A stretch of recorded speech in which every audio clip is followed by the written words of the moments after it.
If you're going to a holiday party, you have to make this appetizer. It's the baked spinach and artichoke dip from my new cookbook, creamy, cheesy, and so easy. Let's do this. This comes together in one pan.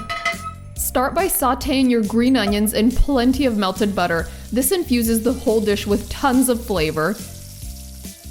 Now turn off the heat, and the heat from the skillet will melt together your cream cheese and sour cream. You don't even have to have the ingredients at room temperature for this recipe, which makes it even easier. Once that's combined and creamy, you can add your canned and chopped artichoke. It is best to use the canned and quartered artichoke hearts in water and not the marinated one, or your dip might end up a little salty. Before you add your thawed spinach, make sure to drain it really well. Squeeze it together in fistfuls and you'll be amazed at how much water comes out of the spinach. Now add your cheeses, and I'm using Parmesan and mozzarella, and make sure you save some of the mozzarella for the topping. Also add fresh minced garlic, which really elevates the flavor of this dip. Finally, season it to taste with salt and freshly cracked black pepper.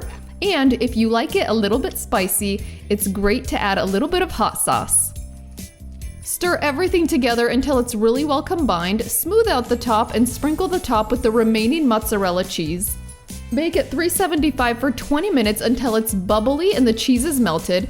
And I like to broil for 2 minutes at the end just to get that cheese golden and beautiful. I love this best hot when the cheese is still melty, and you can serve it with pita chips, crackers, toasted breads, or even veggies.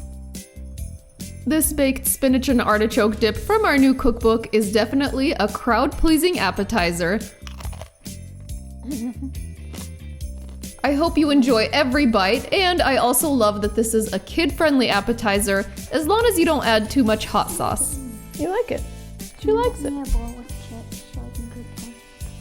So you can keep eating it? Oh, look at this. It's still steamy hot. You see that? With chips.